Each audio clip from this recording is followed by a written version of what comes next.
ఇప్పుడు వరకు తండ్రి పాటల ద్వారా మిమ్మల్ని మహింపరుచున్నాం. అలాగే దేవా, మేమందరం కలిసి నీ మాటలు ధ్యానించడం తండ్రి సిద్ధపడుచుండగా సంయోచితమైన జ్ఞానమునివ్వండి. పరిశుద్ధాత్మ దేవుని తోడుగా ఉంచి నడిపిస్తారని, కేవలం విని విడిచిపెట్టి వెళ్ళిపోకుండా వాక్యానుసారంగా మా బ్రతుకును మార్చుకోవడానికి సహాయం దయచేస్తారని తండ్రి కోరుచు ఈ యొక్క ప్రార్థన క్రీస్తునామను బట్టి అడిగి వేడుకుంటున్నాం పరమ తండ్రి, ఆమె. తండ్రి అయినటువంటి దేవునికి కృతజ్ఞతాస్తుతులు చెల్లిస్తూ కూడి వచ్చినటువంటి ప్రతి ఒక్కరికి క్రీస్తు వారి పేరట వందనాలు. పరిశుద్ధ గ్రంథంలో నుండి కొన్ని విషయాలు జాగ్రత్తగా ఆలోచన చేద్దాం. పిల్లలు అల్లరి చేస్తే దయతో బయట కూర్చోబెట్టండి. గమనించి పిల్లలు ఎవరైనా అల్లరి చేస్తే బయట కూర్చోబెట్టండి. యేసుక్రీస్తు వారు చేసినటువంటి ప్రసంగం కొండ మీద ప్రసంగం అని మనం వాక్య జ్ఞానంగా చదువుకుంటూ ముందుకెళ్తున్నాం. అందులో భాగంగా మత్తయి గారు రాసినటువంటి సువార్త 6వ అధ్యాయంలో చాలా విషయాలు మనం మాట్లాడుకున్నాం. 5వ అధ్యాయంలో చాలా విషయాలు జ్ఞానించి 6వ అధ్యాయానికి వచ్చాం. ఆ 6వ అధ్యాయంలో కూడా మనం మాట్లాడుకున్నది ఏంటంటే, వేషధారణతో కూడినటువంటి ధర్మము చేయకూడదు. చేసేటటువంటి ధర్మము దేవుడికి తెలియాలి తప్ప మనుషులకి తెలియాల్సినటువంటి పని లేదు. ఒకవేళ మనిషికి తెలిస్తే ఆ ఫలం అనేది నువ్వు మనిషి ద్వారానే పొందావు. రెండవది, వేషధారణతో కూడినటువంటి ప్రార్థన చేయకూడదు. మనం చేసే ప్రార్థన ఎలా ఉండాలి అంటే దేవుడికి నచ్చే విధంగా ఉండాలి. దేవుడితో ఒక బంధాన్ని కలిగి ఉండాలి. దేవుడితో చక్కగా మాట్లాడాలి. మనుషులు చూస్తున్నారని మనం ఎప్పుడు కూడా ప్రార్థన చేయకూడదు. అలాగే అన్యజనుల వలె విస్తరించి మాట్లాడవలసినటువంటి పని లేదు. ఏం చెప్పాలి అనుకున్నామో అది దేవుడికి స్వయంగా చెబితే దేవుడు చాలా మెచ్చుకుంటాడు అనేది 2 విషయాలు మత్తయి సువార్త 6వ అధ్యాయంలో మనం నేర్చుకున్నాం. అయితే ఎలా చేయకూడదు అనేది దేవుడు చెప్పాడు. ఎలా చేయకూడదు అనేది దేవుడు చెప్పాడు. అలాగే యేసుక్రీస్తు వారు ఎలా చేయకూడదు అని చెబుతూనే ఎలా చెయ్యాలో కూడా చెప్పారు ఆయన. ఏమండి, ఒకసారి వెళ్దాం, మత్తయి సువార్తకు వెళ్దాం. మత్తయి గారు రాసినటువంటి సువార్త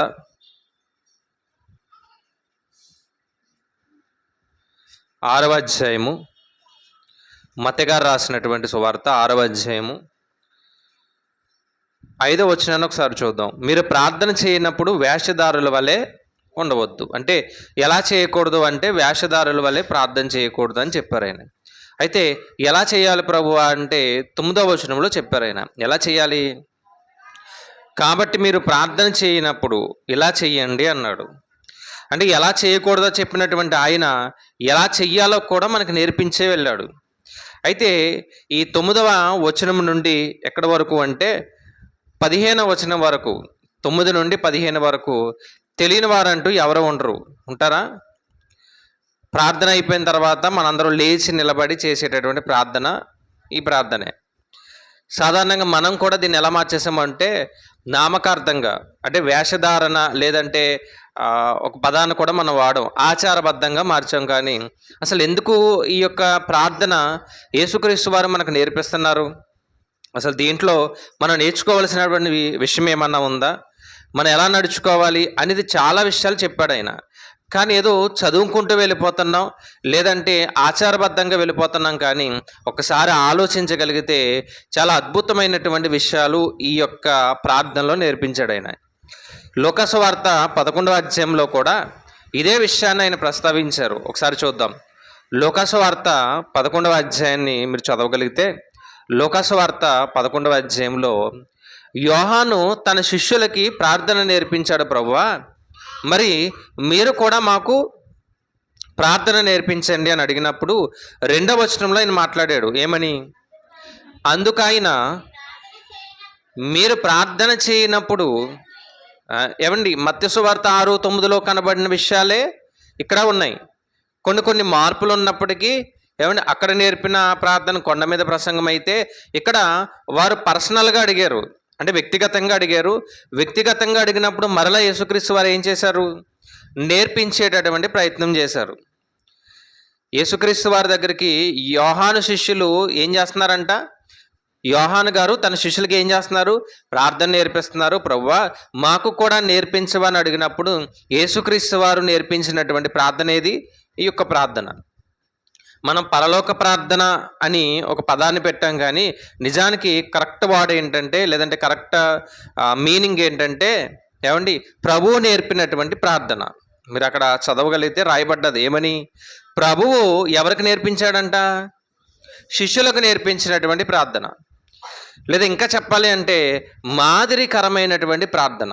మనం పరలోక ప్రార్థన అంటాం కదా, దీన్నే మాదిరికరమైనటువంటి ప్రార్థన అన్నారు. లేదా ప్రభువు శిష్యులకు నేర్పించినటువంటి ప్రార్థన, లేదా ప్రభువు నేర్పించినటువంటి ప్రార్థన. ఎందుకు నేర్పించాడు ఆయన? అడిగారని నేర్పించాడా? ఒకవేళ అడిగినప్పుడు నేర్పించాలి అనుకుంటే చాలా నేర్పించవచ్చు కదా, చాలా విషయాలు చెప్పొచ్చు కదా. ఎందుకైనా పరలోకమందున్న మా తండ్రి అనే పదంతో ప్రారంభించాడు? ఒకసారి చూద్దాం. మళ్ళీ మత్తయి సువార్తకు వెళ్దాం. మత్తయి సువార్త 6వ అధ్యాయము 9వ వచనంలో పరలోకమందున్న మా తండ్రి అని ప్రారంభించాడు. మీరు చదివారా? జాగ్రత్తగా మనం ఆ పదాన్ని చదువుతాం. పరలోకమందున్న మా తండ్రి అని ప్రారంభించండి అన్నాడు. అంటే ప్రార్థన చేసేవాళ్ళు ఎలా చేస్తున్నారు అంటే మనుషులకు చేస్తున్నారంట ప్రార్థన. ఆ రోజు ఉన్నటువంటి ప్రజల్లో చాలామంది మనుషులకు చేసేటటువంటి వారు ఉన్నారు. యేసుక్రీస్తు వారు భవిష్యత్తు ఎరిగిన దేవుడు కాబట్టి ఇంకా చెప్పాలి అంటే ఈరోజు మరియమ్మ గారు కూడా చేసేవారు ఉన్నారు. తెలుసండి? మరియమ్మ గారు ఎవరు? యేసుక్రీస్తు వారి యొక్క తల్లిగారు. మనిషే కదా, అంతే కదా, మనిషే కదా. యేసుక్రీస్తు వారి యొక్క తల్లి గారికి చేస్తే అది యేసుక్రీస్తు వారు విని ఆ యేసుక్రీస్తు వారు యెహోవా దేవుడికి అందచేస్తారు అనేటటువంటి ఆలోచనలో చాలామంది ఉన్నారు. అందుకే మనుషులకి చేయాల్సిన పని లేదు అని చెప్పాడు. అంటే ఆ రోజు ఉన్నవారు చేశారని ఆయన ఉద్దేశం కాదు. ఆయన భవిష్యత్తు ఎరిగిన దేవుడు కాబట్టి రానున్న తరాలలో చాలామంది ఏం చేస్తారు? యేసుక్రీస్తు వారికి కాకుండా, లేదంటే దేవుడికి కాకుండా ఎవరికి చేస్తారు?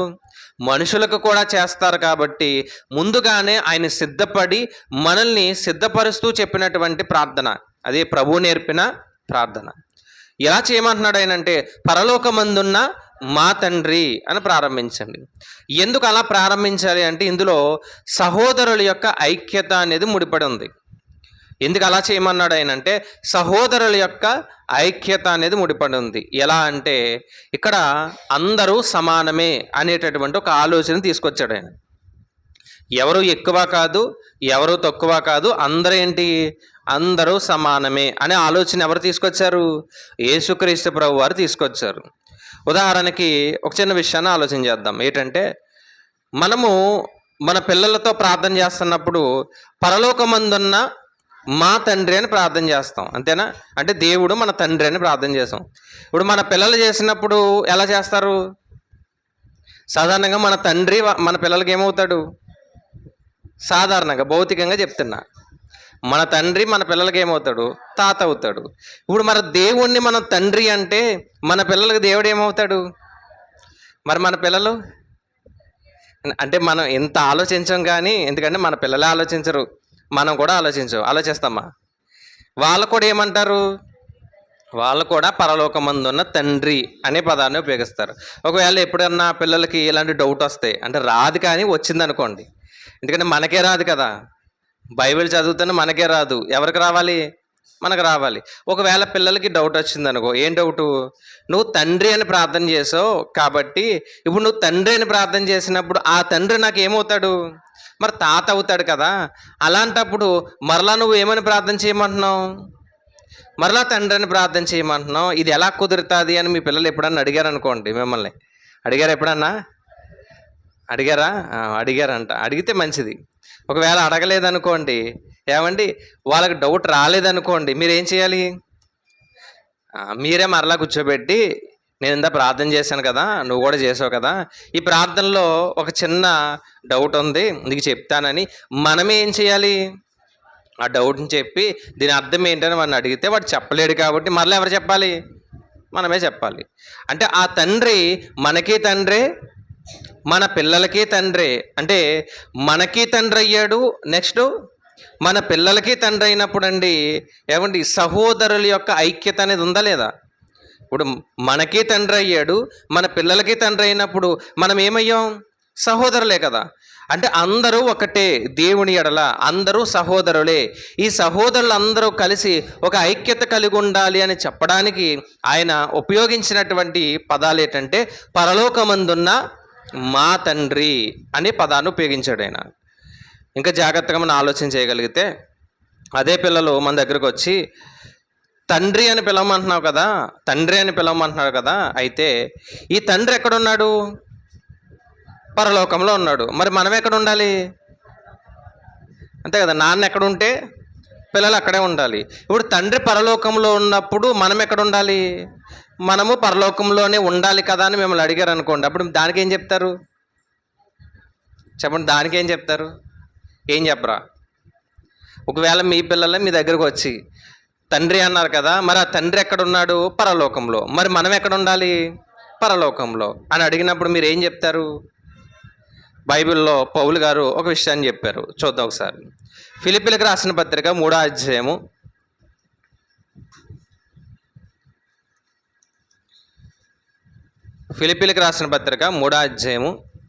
20వ వచనంలో ఒక మాట ఉంటుంది. మన పౌరస్థితి ఎక్కడుందంట? పరలోకమందు ఉన్నది అన్నాడు. ఎందుకు ఇలా చేయమన్నాడు అనే ప్రార్థన అంటే, ఈ చేసేటటువంటి ప్రార్థనలోనండి రక్త సంబంధాలు ఉండకూడదు, అంటే బంధుత్వాలు ఉండకూడదు, బంధాలు ఉండకూడదు. దేవునికి చేసేటటువంటి ప్రార్థన ఎలా ఉండాలంటే ఐక్యతతో కూడినటువంటి ప్రార్థన అయి ఉండాలి.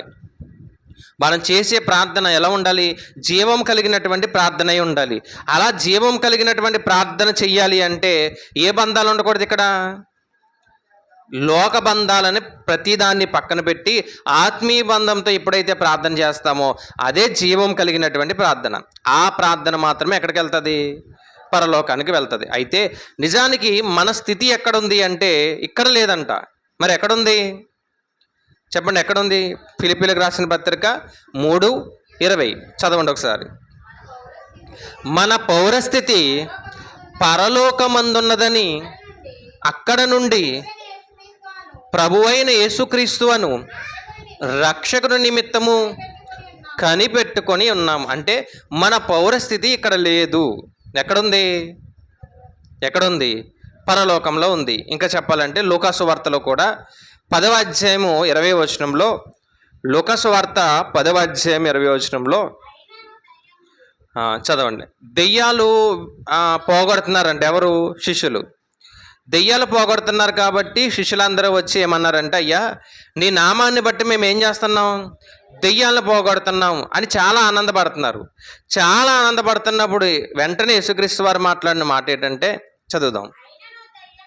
అయినను దెయ్యములు మీకు లోబడుచున్నవని సంతోషించక పేర్లు ఎక్కడున్నాయంట? పరలోకమందున్నవని రాయబడి ఉన్నవని సంతోషించండి అన్నాడు. అంటే మన యొక్క పౌరస్థితి ఎక్కడ ఉంది అంటే పరలోకంలో ఉంది. మీరు గమనించగలిగితే చాలామంది ఉద్యోగాలు వచ్చినప్పుడు వేరొక కంట్రీస్కి వెళ్ళిపోతారు. ఏ ఆస్ట్రేలియా లేదంటే పనులు చేసుకోవడానికి దుబాయ్ అని వేరే కంట్రీస్కి వెళ్ళిపోతారు కదా. వెళ్ళిపోయినా సరే మన ఆధార్ కార్డు ఇక్కడే ఉంటుంది. మీరు ఆధార్ కార్డులో ఏం మారుతుందా? పొలమూరనే ఉంటుంది ఏమండి. మరి అక్కడికి వెళ్ళడానికి మాత్రం ఒకటి ఏంటి? వీసా ఉంటుంది అంతే, పాస్పోర్ట్ ఉంటుంది. మిగిలిన అంతా ఎక్కడుంది? మరలా ఎక్కడికి రావాలి? మరలా ఇక్కడికే రావాలి, అంతే కదా.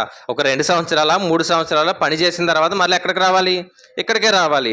మొత్తం మన పౌరస్థితి ఎక్కడ ఉంది అంటే భౌతికంగా మనం ఎక్కడైతే పుట్టామో ఎక్కడైతే పెరుగుతున్నామో అక్కడే ఉంది.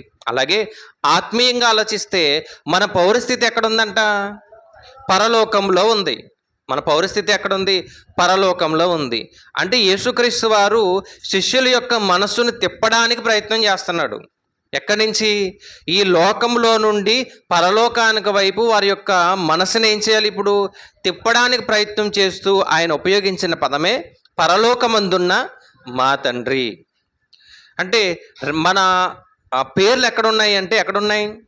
పరలోకంలో ఉన్నాయి. నిజంగా ఉన్నాయా? ఎంతమంది ఉన్నాయి? ఎంతమంది ఉన్నాయండి? పరలోకంలో నా పేరు ఉంది అన్నవారు ఎంతమంది ఉన్నారు? అందరి పేర్లు ఉన్నాయా? ఒకసారి ఆలోచించండి. నిజానికి మన పేరు రాయించుకోవడం అనేదండి చాలా కష్టం. అది చాలా భక్తి ఉండాలి. మోషే గారు అనుకుంటా ఒక మాట అంటారు, ఏమనంటే, అయ్యా వీళ్ళని క్షమిస్తావా? జీవగ్రంథంలో నుండి నా పేరు తుడిచేస్తావా అంటే, నువ్వు ఎంత సాత్వికుడవో నాకు తెలుసు. ఇల్లు అంతట్లో ఎలా ఉన్నావు? నమ్మకంగా ఉన్నావు. నీ అంత సాత్వికుడు నేను ఎక్కడా చూడలేదు. నీ పేరు కొట్టేయను కానీ ఏం చేస్తాను? వీళ్ళని క్షమిస్తాను అన్నాడు. అంటే పరలోకంలో పేరు రాయించుకోవాలి అంటే ఎంత సాత్వికం ఉండాలి, ఎంత భక్తి ఉండాలి, దేవుని పట్ల ఎంత భయం ఉండాలి. ఇక్కడ రాయించుకోవాలంటేనే చాలా కష్టం, అంతే కదండి. రేషన్ కార్డులో పేరు రాయించుకోవాలంటేనే లైన్లో నిలబడాలి. ఇంకేమైనా ఉన్నాయా? ఇళ్ళ పట్టాలు ఇచ్చారనుకోండి, ఈ భూమి శాశ్వతం కాదని మనకు తెలుసు, అయినా సరే ఇళ్ళ పట్టాలు ఇచ్చారనుకోండి, ఎలా నిలబడతాం? అలా నిలబడతామండి. ఇప్పుడంటే దాన్ని పెద్దలకి పింఛను ఇంటికి తెచ్చిస్తున్నారు పాపం. ఒకవేళ లైన్లో నిలబడాలని చెప్పారనుకోండి, ఎలా నిలబడతారు? ఇది చిన్నదానికి ఇంత కష్టపడుతున్నప్పుడు పరలోకంలో పేరు రాయించుకోవాలంటే ఎంత కష్టపడాలి, ఎంత భక్తి ఉండాలి, ఎంత నీతి ఉండాలి, ఒకసారి ఆలోచించండి. దానిని బట్టి మనం ఏమవ్వాలంట? సంతోషించాలి అన్నారు. ఇంకా చదువుదాం, ఇంకా కొన్ని విషయాలు చూద్దాం. మత్తయి సువార్త 6వ అధ్యాయము 20వ వచనాన్ని కూడా చూడగలిగితే, పరలోకమందు మీ కొరకు ధనమును కూర్చుకొనుడి. అక్కడ ఏముండదంట? చిమ్మటైనను తుప్పైనను దానిని తినివేది. అంటే మన ధనాన్ని ఎక్కడ కూర్చుకోవాలి? చాలామందికి ఇది కూడా అర్థం కాక ఏమనుకుంటారంటే, ఇక్కడ రూపాయి ఇస్తే అక్కడ 2 రూపాయలు ఉంటుంది, పరలోకానికి వెళ్ళిన తర్వాత డబ్బులన్నీ తీసుకుని నేను ఏం చేయొచ్చు, వాడుకోవచ్చు అనుకుంటారు. అసలు డబ్బు గురించి మాట్లాడలేదు ఆయన. నీ భక్తి అనేది రెట్టింపు ఎక్కడవుతుంది? అంతే కదా. నువ్వు ఇక్కడ దేవుడికి ఇస్తే దేవుడు ఖచ్చితంగా నీకు పరలోకంలో మంచి స్థానాన్ని ఇస్తాడు అని చెప్పడానికి చెప్పాడు తప్ప, నువ్వు 1000 రూపాయలు ఇచ్చావంటే పరలోకానికి వెళ్ళిన తర్వాత దేవుడికి, అయ్యా ఈ నెల నేను 1000 రూపాయలు ఇచ్చాను కాబట్టి నువ్వు ఎంత ఇవ్వాలి నాకు అని అడిగినా దేవుడు అక్కడ డబ్బులు ఏమీ అవసరం లేదు. ఉందా? పరలోకంలోనంట ఆకలి ఉండదు, ఇంకా ఏమంటే అసలు సూర్యుడి కానీ చంద్రుడి కానీ ఏమి ఉండదు. ఎందుకంటే మనుషులకి లేదా ప్రాణంతో ఉన్నవారికి ఏం కావాలి? ఆకలి అనేది. మరి ఆత్మలకి నిత్యము దేవుని స్తుతించడానికి వెళ్తున్నప్పుడు ఎలా ఉండాలి మనం? ఇంకా దేవుని స్తుతించేటటువంటి ఆ భక్తి జీవితానికి వెళ్ళాలి. దాని గురించి మాట్లాడుతున్న ఏమన్నాడంటే ఈయన, పరలోకంలోనంట చదువుదాం, మీ కొరకు ధనమును కూర్చుకొనుడి. అచ్చట ఏముండదు మనకి. ఈ ధనం కూర్చుకునే దాని మీద కొంచెం ఇంట్రెస్ట్ ఉంటుంది, తెలుసా అండి? ఎక్కడ కూర్చుకోవాలంట? బ్యాంక్ ఆఫ్ హెవెన్ అని ఒకటి ఉంది లోకంలో. బ్యాంక్ ఆఫ్ హెవెన్ అని ఒకటి ఉంది, తెలుసా అండి? బ్యాంక్ ఆఫ్ బరోడా ఉంది కదా, అలాగే ఏమండి ఎస్బీఐ గురించి తెలుసు, బ్యాంక్ ఆఫ్ బరోడా గురించి తెలుసు, ఇంకేం తెలుసు? మనకు అన్ని బ్యాంకుల గురించి తెలుసు, క్రెడిట్ కార్డు, డెబిట్ కార్డు, ప్రతి దాని గురించి తెలుసు మనకి, డబ్బుల గురించి. కానీ తెలియని విషయం ఏంటంటే భక్తి గురించి తెలియదు, అంతే. ఎక్కడ కూర్చుకోవాలంట? పరలోకంలో కూర్చుకోవాలి. ఎందుకు పరలోకంలోనే కూర్చుకోవాలంటే, పరలోకంలో ఎవరున్నారు? మన తండ్రి అక్కడ ఉన్నాడు. ఎవరున్నారు అక్కడ? మన తండ్రి అక్కడ ఉన్నాడు. అందుకే కీర్తన గ్రంథం 90వ కీర్తన 1వ వచనంలో రాయబడిన మాట ఏంటంటే, కీర్తన గ్రంథం 90వ కీర్తన, ప్రభువా తరతరములకు మాకు నివాస స్థలము నీవే. ఎవరంటే నివాస స్థలం? దేవుడే. మన ఆత్మకి ఏమండి ఇంత టైం అనేది లేదు. అక్కడి నుంచి వచ్చినటువంటి మనం ఈ భూమి మీద బ్రతికిన తర్వాత మరలా ఎక్కడికి వెళ్ళాలి? పరలోకానికి వెళ్ళాలి. అందుకే ప్రభువా తరతరములకు నివాస స్థలము నీవే అన్నాడు. ఇంకా చూడగలిగితే కొరింథీయులకు రాసిన 2వ పత్రిక 5వ అధ్యాయము 1వ వచనంలో కూడా గుడారం గురించి మాట్లాడాడు ఆయన. తీసారండి? కొరింథీయులకు రాసిన 2వ పత్రిక 5వ అధ్యాయము 1వ వచనం, భూమి మీద మన గుడారమైన ఈ నివాసము ఏమైపోతుంది? శిథిలమైపోతుంది. ఏమండి ఈ భూమి మీద ఉన్నటువంటి నివాసం అంటే ఏ నివాసం చెప్పాడు ఆయన? ఈ భూమి మీద ఉన్నటువంటి నివాసం అంటే ఏ నివాసం అంటే ఈ దేహం అనేటటువంటి నివాసం గురించి మాట్లాడాడు ఆయన. ఈ దేహం అనే నివాసం ఏదో ఒక రోజు ఏమవుతుంది? శిథిలమైపోతుందా? దేవుడిచ్చినటువంటి ఆయుష్ అయిపోయిన తర్వాత చాలామంది ఏమవుతారు? అయిపోద్ది, వాళ్ళ జీవితం అయిపోతుంది. ఎక్కడికి వెళ్ళాలి? ఎక్కడికి వెళ్ళాలి? ఎక్కడికి వెళ్ళాలి అనేది మన భక్తి మీద ఆధారపడ్డది. పరలోకమా నరకమా అనేది ఎవరి మీద ఆధారపడ్డది? మన భక్తి మీద ఆధారపడ్డది. అయితే ఈ భూమి మీద ఉన్నటువంటి నివాసము శిథిలమైపోతుంది, కానీ ఏ నివాసం ఉంటుంది? ఏ నివాసం ఉంటుంది అంటే పరలోకంలో మన కొరకు ఏముంది? నివాసం ఉంది. అదే యేసుక్రీస్తు వారు వెళ్ళిపోయే సమయాన్ని చెప్పారు. యోహాను సువార్త 14లో ఏమన్నారంటే, మీ హృదయములను కలవరపడనీయకండి. ఎందుకంటే నేను వెళ్ళి మీ కొరకు ఏం సిద్ధపరుస్తున్నాను, స్థలములను సిద్ధపరుస్తున్నాను అన్నాడు యోహాను 14:2లో. మీ హృదయాలు కలవరపడనీకండి, అంటే నేను వెళ్ళిపోతున్నాను, కానీ నేను వెళ్ళేటటువంటి ఆ ఉద్దేశం ఆలోచన వేరు. దేని కొరకు వెళ్తున్నాను, దేని కొరకు అంటే స్థలాన్ని సిద్ధపరచడానికి వెళ్తున్నా. ఇప్పుడు మనం కూడా ఎక్కడికి వెళ్ళాలి, ఎక్కడికి వెళ్ళాలి, ఆ దేవుడి దగ్గరికి వెళ్ళాలి. ఆ దేవుడి దగ్గరికి వెళ్ళాలి అంటే ఏమండి, ఈ శరీరం అనేది చాలా అవసరం. ఈ శరీరం లేకపోతే ఎక్కడికి వెళ్ళాం. ఈ శరీరంతోనే భక్తి చెయ్యాలి, ఈ శరీరంతోనే దేవుని పట్ల భయం కలిగి ఉండాలి, ఈ శరీరంతోనే దేవుణ్ణి ఏం చేయాలి, ఆరాధించాలి. అలా ఆరాధించిన తర్వాత మన జీవితాన్ని ముగించుకోవాలి. అలా ముగించుకున్న తర్వాత ఎక్కడికి వెళ్ళాలి అంటే ఈ శరీరం అవసరమేనా, అవసరమే. అదే శరీరం యేసుక్రీస్తు వారికి కూడా వచ్చిందా. హెబ్రీయులకు రాసిన పత్రిక చూద్దాం ఒక మాట. 11వ అధ్యాయం 13వ వచనంలో ఒక విషయాన్ని ప్రస్తావించారు. మీరందరూ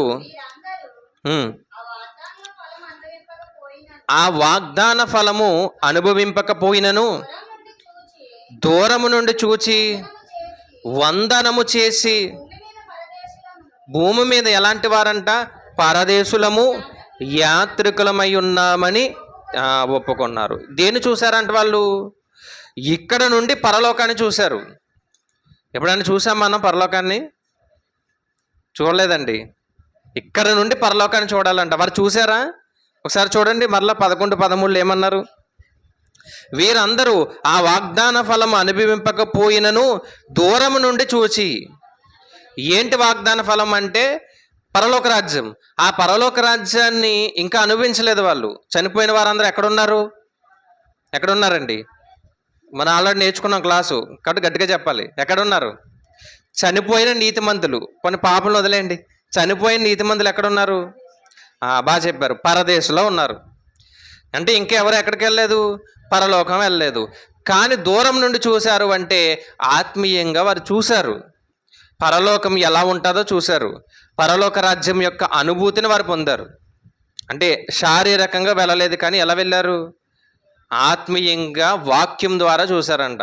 ఒక ఆయన సేవకులు, ఆయన పేరు గుర్తులేదు కానీ ఆయన చనిపోయిన తర్వాత పరలోక రాజ్యం వెళ్ళి అన్నీ చూసి వచ్చాడంట. ఆయన అన్నీ చూసి వచ్చి ఒక పుస్తకాన్ని రాశారు. మీరు ఎప్పుడన్నా బయట దొరుకుతూ ఉంటే పుస్తకాలు, పరలోకానికి పిక్నిక్ అని ఒక పుస్తకం ఉంది, పాతాళానికి పిక్నిక్ అని ఒక పుస్తకం ఉంది. మన పిక్నిక్లు అన్నీ ఎక్కడ ఉంటాయండి? ఇక్కడెక్కడే ఉంటాయి. దగ్గరగా ఏ మారేడుమిల్లో ఏమంటే ఇంకేమున్నాయి, ఏ గౌరీపట్నం, ఇక్కడెక్కడ తిరుగుతాం. కానీ మన అంత భక్తులు కాదు కదా, ఇక్కడ తిరుగుతున్నామంట. వాళ్ళు పరలోకాన్ని తిరిగి వచ్చారంట. రెండవది ఎక్కడికి వెళ్ళారు, పాతాళానికి కూడా వెళ్ళొచ్చారంట.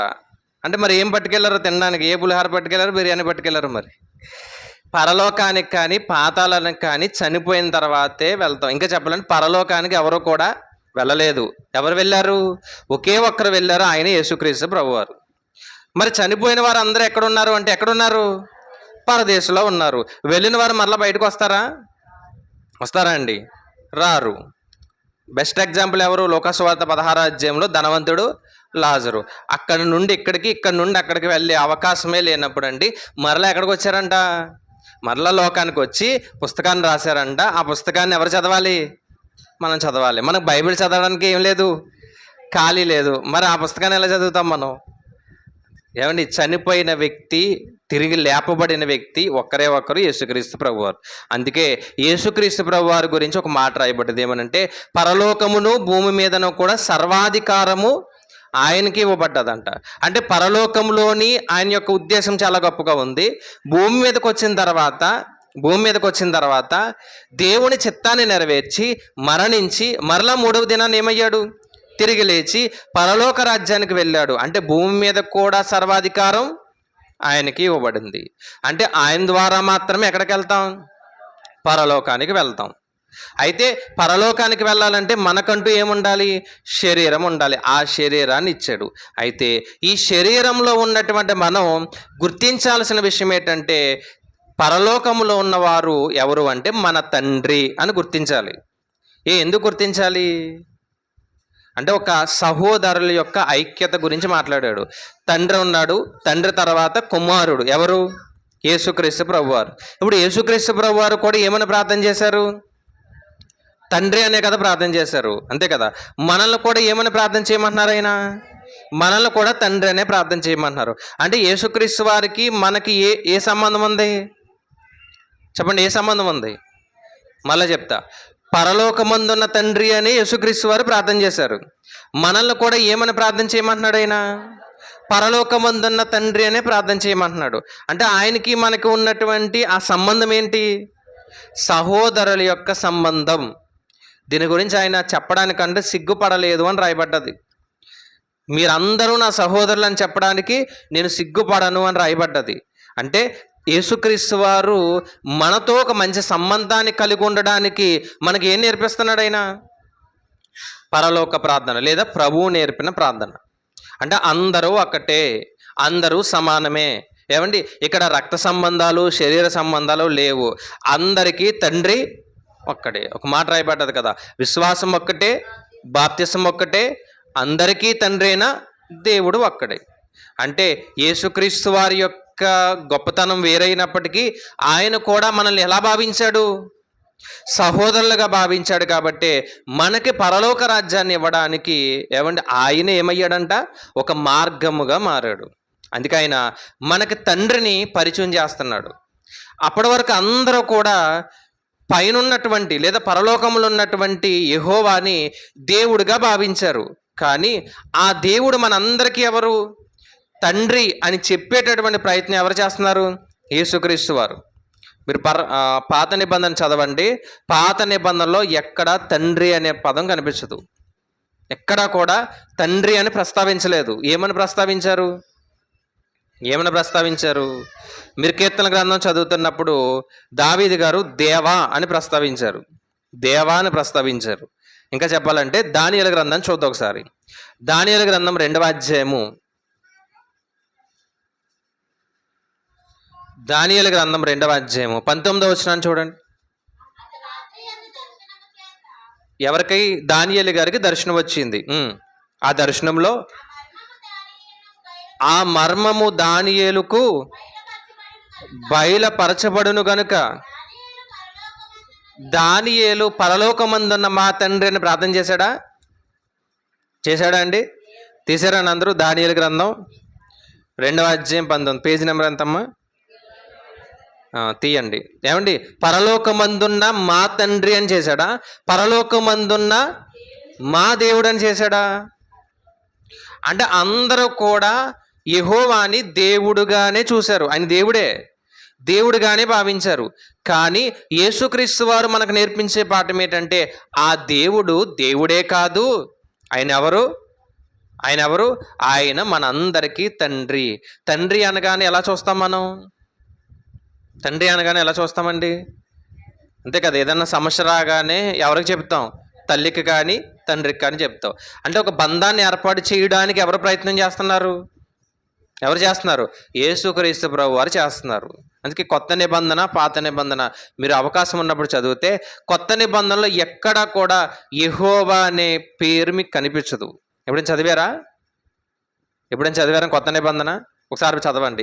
ఎన్ని ఉన్నాయి కొత్త నిబంధన అండి? ఎన్ని పుస్తకాలు ఉన్నాయి? ఎవరు మాట్లాడతలేదు. అసలు మాట్లాడతలేదు. కొత్త నిబంధనలో ఎన్ని పుస్తకాలు ఉన్నాయని అడిగాను. 27 పుస్తకాల్లో ఎక్కడా కూడా యెహోవా అనే పేరు ఎక్కడ కనిపించదు. ఎందుకు కనిపించదు అంటే యెహోవాగా పరిచయం చేయలేదు యేసుక్రీస్తు వారు. మరి ఎలా పరిచయం చేశాడు? ఆయన తండ్రిగా పరిచయం చేశాడు. ఎందుకు తండ్రిగా పరిచయం చేశాడు అంటే ఇదిగో అందరూ ఒకే బంధాన్ని కలిగి ఉండాలి. ఆయన దేవుడే కాదు, ఆయన ఎవరు? మన తండ్రి. మన తండ్రికి ఏం చెప్పాలి? మన కష్టాలు చెప్పాలి, మన శ్రమలు చెప్పాలి, మన బాధలు చెప్పాలి, మన యొక్క పరిస్థితులన్నీ ఎవరికి చెప్పాలి? మన తండ్రికి చెప్పాలి. ఇందుకు ఈ తండ్రి ఎక్కడున్నాడంట? పరలోకంలో ఉన్నాడు. అందుకే యేసుక్రీస్తు వారి యొక్క ప్రసంగాల్లో కానివ్వండి లేదా ఆయన ప్రార్థనలో కానివ్వండి కనిపించే ఒక పదం ఏంటంటే పరలోకమందున్న మా తండ్రి. అంటే దేవుణ్ణి తండ్రిగా పరిచయం చేశాడు. ఆయన ఒక కుమారుడిగా పరిచయం అయ్యాడు. ఆ కుమారుడు తర్వాత మనము ఆయనకి ఎలా ఉన్నాము? సహోదరులుగా ఉన్నాము. ఈ ఐక్యత సంఘములో ఉండాలని నేర్పించాడు. కానీ సంఘాలలో ఏం లేదంటే ఐక్యత లేదు. ఉందా అండి? చాలా సంఘాలు మీరు గమనించండి, అందరూ ఒకటే అనేటటువంటి ఆలోచన ఉండదు. ఏమండి? అందరూ సమానమే అనే ఆలోచన ఉండదు. పెద్దలని, అంటే పెద్దలంటే డబ్బున్నవారని, లేదంటే పలుకుబడి ఉన్నవారని, కులమని, ఇలా చాలా సంఘాలు ఏమైపోయినాయి అంటే విడిపోయాయి. అందరూ ఒకే చోట ఉంటారు, అందరూ ఒకే చోట ఆదివారం కలుసుకుంటారు, కానీ అందరిలో ఏ భావం లేదు. అందరూ ఒకటే, అందరూ దేవుని బిడ్డలే, మన అందరికీ తండ్రి ఎవరు? దేవుడే అనే భావం లేక ఒకరికొకరు కొట్టుకునేటటువంటి పరిస్థితులు సంఘాల్లో చాలా ఉన్నాయి. ఇవన్నీ పోవాలని ఒకే పదంలో నేర్పించాడు ఆయన, పరలోకమందున్న మా తండ్రి. మరల వద్దాం మత్తయి సువార్తకి. మత్తయి సువార్త, మత్తయి గారు రాసిన సువార్త 6వ అధ్యాయము 9వ వచనం. కాబట్టి మీరు ఎలాగూ ప్రార్థన చెయ్యండి, పరలోకమందున్న మా తండ్రి. అంటే దాని అర్థం ఏంటంటే, మాట్లాడుకున్నాం, దాని అర్థం ఏంటి? అందరూ ఒకటే, సహోదరులు ఐక్యత కలిగి ఉండాలి. రెండవది ఏంటంటే, ఆయన దేవుడే కాదు, మనల్ని కన్నటువంటి మన తండ్రి. కాబట్టి మన తండ్రికి మన బాధలు, మన కష్టాలు, మన శ్రమలు అన్నీ ఏం చేయాలి? చెప్పాలి. ఎలా చెప్పాలి? వేషధారణతో కూడిన ప్రార్థన అవసరం లేదు. అదే మాట్లాడాను మన మంగళవారం కూడా. భోజనం చేస్తున్నప్పుడు కూడా హడావుడిగా చేస్తాం, అదే వేషధారణ. అందరూ చూస్తారని మనం ఏం చేస్తాం? గట్టి గట్టిగా అరిచి కేకలు వేసి, ఏమన్నా అందరూ చూసే విధంగా. అంటే అందరూ ఏం చేయాలి? నన్ను మెచ్చుకోవాలి. అబ్బో ఎంత గొప్పగా చేశాడో ప్రార్థన, కొత్త కొత్త పదాలన్నీ ఎక్కడ పెట్టాడు. ఇది అవసరం లేదంట. దేవుడికి చెప్పేది తండ్రికి ఎలా చెప్తున్నామో అలా చెప్తే చాలు. నా పరిస్థితి ఇది తండ్రి, ఏమండి నేను ఎలా ఉన్నాను, నా యొక్క జీవితం ఎలా ఉంది, నీ చిత్తం ఏంటో దాన్ని నెరవేర్చు. చాలా ఈజీగా, సహజ సిద్ధంగా ఉండాలి, న్యాచురల్గా ఉండాలి ప్రార్థన. అలా కాకుండా వేషధారణగా చేయడం వల్ల ప్రయోజనం ఏమీ లేదు. ఉందా అండి? ఏదో ఇక్కడికి వచ్చిన తర్వాత ఏడ్చేసి బయటికి వెళ్ళిన తర్వాత మళ్ళీ నవ్వుకుంటూ వెళ్ళిపోతే దాన్ని ఏమంటారు? వేషధారణ. ప్రార్థన అనగానే ఏడుపు వచ్చేస్తుంది. ఏడవాలి, నేను తప్పుగా మాట్లాడతలేదు, ఖచ్చితంగా ఏడ్చి ప్రార్థన చేయాలి. కానీ ఇక్కడ రాగానే ఏడ్చి తర్వాత మామూలుగా ఉండడం వల్ల ఏమైనా ప్రయోజనం ఉందా? లేదు. ఇక్కడ ఎలా అయితే ప్రార్థన చేసావో ఆత్మీయంగా, జీవం కలిగిన ప్రార్థన, నీ జీవితకాలం అంతా కూడా ఎలా ఉండాలి? అదే ఆత్మీయంగా, అదే జీవం కలిగిన ప్రార్థన ఉండాలి. ఆ ప్రార్థనలో మనకు నేర్పించిన విషయం ఏంటంటే, నీ రాజ్యము వచ్చునుగాక అన్నాడు. రెండవది, నీ చిత్తము పరలోకమందు.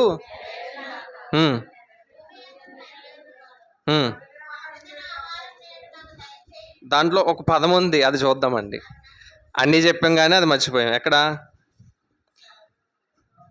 మా అనుదిన ఆహారము నేడు మాకు దయచేయము. ఇంకా అది ఇంకా ఇంకా ముందుకు వస్తే మా తండ్రి అని చేసిన తర్వాత నీ నామము పరిశుద్ధపరచబడును గాక. ఫస్ట్ ఏంటంటే నీ నామము పరిశుద్ధపరచబడును గాక. అంటే దేవుడి నామాన్ని అపవిత్రం చేశామా? ఆయన నామం అంటే ఆయన పేరని కాదు, ఆయన గుణాలు. ఆయన నామం అంటే ఏంటి? ఆయన గుణాలు. ఏమండి మీరు గమనించగలిగితే మార్కు సువార్త 16వ అధ్యాయంలో ఎవరైతే మారు మనసు పొందారో వారికి బాప్తిసం ఇవ్వండి. ఎవరి నామంలో? కరెక్ట్గా చెప్పాలి. ఎవరి నామంలో? 3 చెప్పాడు ఆయన. తండ్రి, కుమార, పరిశుద్ధాత్మ నామంలో బాప్తిసం ఇవ్వండి. అంతేనా? తండ్రి, కుమార, పరిశుద్ధాత్మ నామంలో. అపోస్తల కార్యం 2వ అధ్యాయంలో వాక్యం చెప్పిన తర్వాత పేతురు గారు బాప్తిసం ఇచ్చారు 3000 మందికి. ఎవరి నామంలో ఇచ్చాడు? చూడండి ఎవరి నామంలో ఇచ్చాడో, అంటే చిన్న క్లారిటీ కోసం. అపోస్తల కార్యములు 2వ అధ్యాయం బాప్తిసం పొందారు కదా, అక్కడ 38వ వచనం. పేతురు, మీరు మారు మనసు పొంది పాప క్షమాపణ నిమిత్తం ప్రతివాడు యేసుక్రీస్తు నామమున. మరి యేసుక్రీస్తు వారు ఇదే పేతురు గారికి ఏమని చెప్పారు మార్కు సువార్తలో? ఎవరైతే మారు మనసు పొందుతారో వారికి తండ్రి నామములోను, కుమారుని నామంలోను, పరిశుద్ధాత్మ నామంలో బాప్తిసం ఇమ్మంటే, మరి ఈయన ఎవరి నామంలో ఇచ్చాడు? మరి ఇద్దరు నామాలు ఏమైపోయినాయి? అంటే దాని అర్థం ఏంటంటే, నామం అంటే ఏదో పేరని కాదు, నామం అంటే గుణం. తండ్రిలో ఉన్న గుణమే ఎవరిలో ఉంది? క్రీస్తులో ఉంది. క్రీస్తులో ఉన్న గుణమే ఎవరిలో ఉంది? అంతే కదా.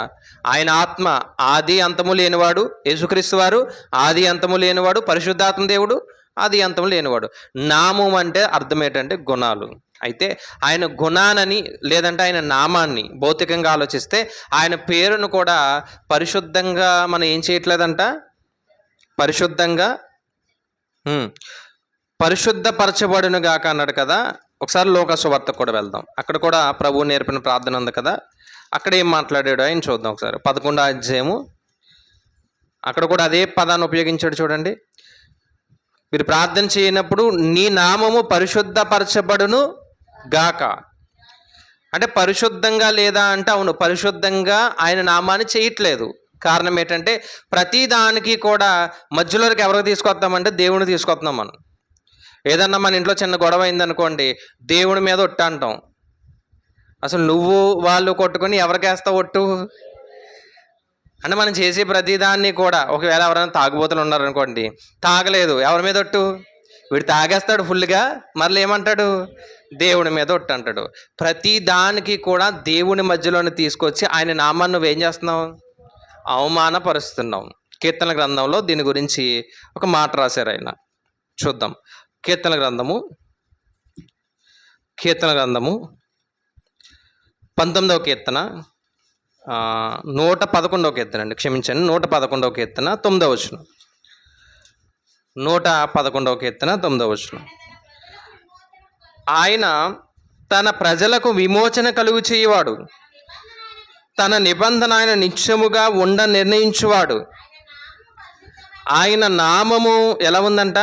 పరిశుద్ధమైనది, పూజింపదగినది. ఆయన నామం ఎలాంటిది? పరిశుద్ధమైనది, పూజింపదగినది. కానీ ఆయన నామాన్ని ఎలా మార్చేసామంటే ఏమండి, అపరిశుద్ధంగా మార్చేసాం. అప్పుడప్పుడు న్యూస్ ఛానల్లో కానీ పేపర్లో కానీ ఏమండి హెడ్లైన్లు వస్తాయి ఏమనంటే, బంగారాన్ని నొక్కేశాడు, లేదంటే బంగారాన్ని దొంగతనం చేశాడు. పేరేటి? దావీదు అనే ఒక వ్యక్తి ఏం చేశాడంట? ఎవరి నామం ఇది? ఎవరి నామం అండి? బైబిల్లో ఉన్నటువంటి వ్యక్తి. కానీ బైబిల్లో ఉన్న వ్యక్తి ఎక్కడ ఉన్నాడు? దొంగతనం చేశాడు. తెలుసండి, ఇలా చాలామంది ఉన్నారు. తెలుసండి, చాలామంది. మరలా యేసుక్రీస్తు వారి పేరు కూడా వైన్ షాప్ కడతారు, యేసు వైన్స్ అంట. అసలు యేసుక్రీస్తు వారు తాగొద్దురా బాబు, జీవితాన్ని పాడు చేసుకోకండి అని చెప్తుంటే మరలా ఏమండి ఆ వైన్ షాప్ ఓపెన్ చేసి మరలా ఎవరి పేరు? యేసుక్రీస్తు వారి పేరు. ఇలా యేసుక్రీస్తు వారి పేరునండి అవమానంగా మార్చిన వారు ఉన్నారు. రెండవది ఏంటంటే మన బ్రతుకులను కూడా అవమానంగా మార్చుకొని చివరికి వీళ్ళ దేవుని బిడ్డలు అని మనల్ని తిట్టేవారు కూడా ఉన్నారు. మీకంటే ఎవరు బెస్ట్? అన్యులు బెస్ట్ అండి అన్నవారు లేరా? ఉన్నారు కదండి. మీకంటే అన్యులు బెస్ట్ అండి అని ఎందుకు అంటున్నారు? మన యొక్క గుణాలు బాగలేదు, మన యొక్క బుద్ధి బాగలేదు, మన యొక్క తీరు బాగలేదు. అంటే మనం ఎవరికి భయపడట్లేదు? దేవునికి భయపడట్లేదు. అందుకే మొట్టమొదటి ఆజ్ఞ నిర్గమకాండ 20 కనిపిస్తుంది, ఆయన నామమును వ్యర్థముగా ఉచ్చారింపకూడదు. అంటే ఆయన నామం ఇప్పుడు కూడా పరిశుద్ధమైనదే. ఆ పరిశుద్ధమైన నామాన్ని పరిశుద్ధంగా ఉంచడం అంటే ఏంటంటే ఆయన చిత్తాన్ని నువ్వేం చేయాలి? నెరవేర్చాలి. అంటే ఎవరికి భయపడాలి? దేవునికి భయపడాలి. కానీ దేవుడు అంటే భయం ఉందా? పవిత్రమైన భయం ఉందా దేవుడు అంటే? హోంవర్క్ చేయలేదనుకోండి, సార్ ఏం పట్టుకుంటారు? బెత్తం పట్టుకుంటారు. అది పవిత్రమైన భయం కాదు. అది నువ్వు హోంవర్క్ చేయలేదు కాబట్టి నేను కొడతాడు అంతే. నువ్వు ఇంటి దగ్గర కొన్ని పొరపాట్లు చేసావు అనుకోండి, నాన్న ఏం చేస్తాడు? బెల్ట్ అట్టుకుని నుంచుంటాడు బయట. నాన్నకు భయపడి అటు ఇటు తిరుగుతాం. అది కూడా భయమే, కానీ పవిత్రమైన భయం కాదు. ఎందుకు? నువ్వేం చేసావు? నువ్వు పొరపాటు చేసావు కాబట్టి. పవిత్రమైన భయం అంటే ఏంటంటే ఏమండి, పాపం చేసిన తర్వాత దేవుని మందిరానికి రావడానికి కూడా సిగ్గుపడి అయినా సరే వచ్చి మోకరించి ప్రభువా నేను పాపం చేశాను అని పశ్చాత్తాపడి ఏడుస్తారు కదా, అది పవిత్రమైన భయం అంటే. తప్పు చేసిన తర్వాత దర్జాగా వచ్చి కూర్చుని ఆమెను అన్నాక వెళ్ళిపోతారు చాలామంది. ఏమండి ఎలా ఉంటారంటే చాలా దర్జాగా వస్తారు, నేను ఏ పాపం చేయలేదు, నేను ఏ తప్పు చేయలేదు అన్నట్టుగా సరదాగా వచ్చి కూర్చుని వెళ్ళిపోతారు. ఇది ఏ ప్లేస్ అంటే వాళ్ళకి ఎలా మారిపోయింది? పిక్నిక్ అన్నాను కదా ఇందాక, అలా మారిపోయింది. ఏది? దేవుని మందిరం. దేవుని మందిరానికి వచ్చిన తర్వాత పశ్చాత్తాపపడకుండా ఎవరైతే వెళ్తారో ఏదో వేషధారణకు వచ్చి కూర్చుని వెళ్ళారంతే. మందిరానికి వచ్చిన తర్వాత ప్రభువా నేను ఈ తప్పు చేశాను, ఈరోజు ఈ పాపం చేశాను, అది నీకు తెలుసు ప్రభువా, ఇదిగో నేను ఒప్పుకుంటున్నానని ఎవరైతే పశ్చాత్తాపపడి ఏడుస్తారో వారు మాత్రమే దేవుని పట్ల ఏ భయం ఉంది? పవిత్రమైన భయం ఉంది. వాళ్ళు మాత్రమే దేవుని నామాన్ని ఏం చేశారు? పరిశుద్ధపరిచారు. కీర్తన గ్రంథంలో ఇంకో మాట కూడా ఉంది, చూద్దాం. 19వ కీర్తన 7వ వచనం చూడండి. 19వ కీర్తన 7వ వచనంలో కూడా యెహోవా నియమించిన ధర్మశాస్త్రము ఎలాంటిదంట? యథార్థమైనది, అది ప్రాణమును తెప్పరిల్ల చేయును. యెహోవా శాసనములు నమ్మదగినవి, అది బుద్ధిహీనులకు జ్ఞానము పుట్టించును. యెహోవా ఉపదేశము నిర్దోషమైనవి, అది హృదయమును సంతోషపరచును. యెహోవా ఏర్పరిచిన ధర్మము నిర్మలమైనది, అది కన్నులకు వెలిగించెను. తర్వాత యెహోవా యందైన భయము ఎలాంటిది? పవిత్రమైనది. అంటే దేవుని పట్ల నిజమైన భయం ఉంటే అదే పవిత్రమైనది. అప్పుడు నువ్వేం చేస్తున్నావు తెలుసా? దేవుడి నామాన్ని పరిశుద్ధపరుస్తున్నావు. ఇదేది చేయకుండా నిలబడి ప్రార్థన చేయడం వల్ల ఉపయోగం ఏమీ లేదు. ఉందా? దేవుడి నామాన్ని పరిశుద్ధపరచకుండా, మన గుణాలను మార్చుకోకుండా, మన బుద్ధిని మార్చుకోకుండా, అసలు దేవుడు అంటే ఏం లేదు, భయమే లేకుండా, ఏమండి, వ్యర్థంగా తిరుగుతూ ఏదో వచ్చాము, ఆదివారం కూర్చున్నాం, వెళ్ళిపోయాము అనే ఆలోచనతో ఇక్కడికి రావడం వల్ల అండి మనకి ఎలాంటి ఉపయోగము లేదు. ఏదో వచ్చాం, కూర్చున్నాం, వెళ్ళిపోయాం అంతే. మైకులు పెట్టారు కాబట్టి వాకింగ్ చెప్పాం, కూర్చున్నారు కాబట్టి పాటలు పాడాం, ఏమన్నా చేయమన్నారు కాబట్టి ప్రార్థన చేసాం. ఇలా ఉండడం వల్ల మనకు ఉపయోగం ఏమీ లేదు. దాన్ని ఏమన్నారు? వేషధారణతో కూడిన ప్రార్థన. మరి నిజమైన ప్రార్థన ఏది అంటే ఆయన నామాన్ని ఏం చేయాలంట? పరిశుద్ధపరచాలి. ఏమైనా పరిశుద్ధపరుస్తున్నామా? మన గుణాలు మార్చుకుంటున్నామా? మన బుద్ధిని మార్చుకుంటున్నామా? మనల్ని బట్టి ఒక్కరైనా మారుతున్నారా? ఒక్కరన్నా మారుతున్నారండి. స్త్రీ అంట వాక్యం లేకుండా కూడా ఎవరిని తీసుకురావచ్చు? పేతురు గారు మాట్లాడారు కదా, స్త్రీల గురించి మాట్లాడారు. ఏమని? టైం అంతా దేనికి వృధాగా కూర్చోబెడతారంటే జడలు అల్లుకొనటం. ఇంకా తీయండి ఒకసారి, బాగుంటుంది, చదువుదాం. పేతురు గారు రాసిన మొదటి పత్రికలు అనుకుంటా, చదువు ముగిందాం. పేతురు గారు రాసిన మొదటి పత్రిక 3వ అధ్యాయం, మొదటి పత్రిక 3వ అధ్యాయంలో 3వ వచనం. జడలు అల్లుకొనుటయు, బంగారు నగలు పెట్టుకొనుటయు, వస్త్రములు ధరించుకొనుటయు, వెలుపటి అలంకారం మీకు అలంకారంగా ఉండక. అంటే చెయ్యొద్దని చెప్పలేదు ఆయన. ఈ ఏంటి హృదయం అంతా ఎక్కడ ఉండకూడదు? మెయిన్ దాని మీద ఉండకూడదు, అంతే. అంతే కదండి. వస్త్రములు ధరించుట, ఇంకా ఏం చెప్పాడు? వెలుపటి అలంకారం నీకు అవసరం లేదు. వెలుపటి అలంకారం అంతా నువ్వేం చేయాల్సిన పని లేదు. దాని మీద ఎక్కువ దృష్టి పెట్టకు. దేని మీద పెట్టు?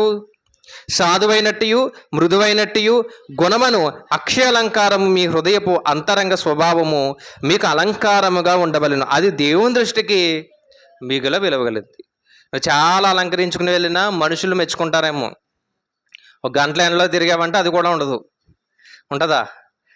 కరెంటు పోయిందనుకోండి, ఏమైపోతాం చెప్పండి? బాగా అలంకరించుకుని మీరు వచ్చారు ఇక్కడికి, కరెంటు పోయింది, 2 గంటలు వాకింగ్ చెప్పాను, మీరు ఏమైపోతారు? ఏముండదు అలంకరణ. కానీ ఏ అలంకరణ కావాలంట? సాధువైనట్టు, మృదువైనట్టు అలంకరణ అన్నారు. 5వ వచనంలో, అటువలే పూర్వము దేవుని ఆశ్రయించిన పరిశుద్ధ స్త్రీలను తమ స్వపురుషులకు లోబడి ఉండుట చేత తమ్మును తాము ఏం చేశారు? అలంకరించుకొనిరి. ఎలా అంట? లోబడి ఉండడం. వాక్యం ఏం చెప్పలేదంట, కూర్చోబెట్టి ఏమండి అరగంట ప్రార్థన చేయలేదంట. వాళ్ళు వ్యక్తిగతంగా ప్రార్థన చేసుకుంటూ వీళ్ళకి లోబడి ఉన్నారు. మనం వ్యక్తిగతంగా ప్రార్థన చేస్తాం, ఇంకా అవసరమైతే మన ఇంట్లో వాళ్ళకి 1 గంట వాక్యం కూడా చెప్తాం. కానీ మన బుద్ధి మారుతుందా? మారదు. కోపపడకండి అని అరగంట చెప్తాం, మనమే కోపపడతాం. బూతులు మాట్లాడకూడదని మనం చెప్తాం, మరలా చివరికి మనమే బూతులు మాట్లాడతాం. ఇంకెవరు మారతారో చెప్పండి? చెప్పడం కాదు, ఏం చేయాలి? పాటించాలి. కోపపడడం కానీ, బూతులు మాట్లాడడం కానీ, వాక్యం చెప్పడమే కాదంట, ఇంట్లో వాళ్ళకి చెప్పడమే కాదంట, ఎవరు పాటించాలి? మనం పాటించాలి. అలాంటి అలంకరణ మనం కలిగి ఉన్నప్పుడు అండి దేవుని నామాన్ని ఏం చేసినట్లు? వ్యర్థముగా ఉచ్చరింపకుండా పరిశుద్ధంగా ఆయన యొక్క నామాన్ని ఏం చేసాం? పరిశుద్ధపరిచినట్టు. అదే దేవుని చిత్తం. దేవుని చిత్తం ఏంటంటే ఒక వ్యక్తిని మార్చడమే దేవుని చిత్తం. సుమారు 1 గంట అయింది, యేసుక్రీస్తు వారికి ఆకలి వేస్తున్నా ఏమండి శిష్యులు ఆహారం తెచ్చిన ఒక మాట చెప్పాడు సమరయ స్త్రీ దగ్గర. ఏమని? ఆహారం తెచ్చి అక్కడ పెట్టిన తర్వాత, ప్రభువా చాలా టైం అయింది, భోజనం చేయమంటే ఆయన ఏమన్నాడంటే యోహాను సువార్త 4వ అధ్యాయంలో ఏమన్నాడు? మీకు తెలియని ఆహారం నా దగ్గర ఉంది. ఏంటి ఆహారం? ప్రభు చిత్తాన్ని నెరవేర్చడమే నాకు ఆహారం. ఈ యొక్క ఆలోచన ఎప్పుడైతే కలిగి ఉంటామండి, దేవుడిని ఎప్పుడూ కూడా పరిశుద్ధంగా ఉంచుతాం. ఆయన నామాన్ని పరిశుద్ధంగా ఉంచుతాం. మనం భయంగా బ్రతకడమే. దేవుడు ఇదిగో ఇలా ఉంటే నన్ను ఏం చేస్తాడని దేవుని పట్ల భయం కలిగి ఉండడమే ఏంటంట, యెహోవా యందైన భయము పవిత్రమైనది అన్నాడు. కాబట్టి ఎలా చేయాలి ప్రార్థన? ఎలా చేయాలి? భయంతో చేయాలి. ఆయన దేవుడే కాదు, ఆయన ఎవరు? ఆయన ఎవరు?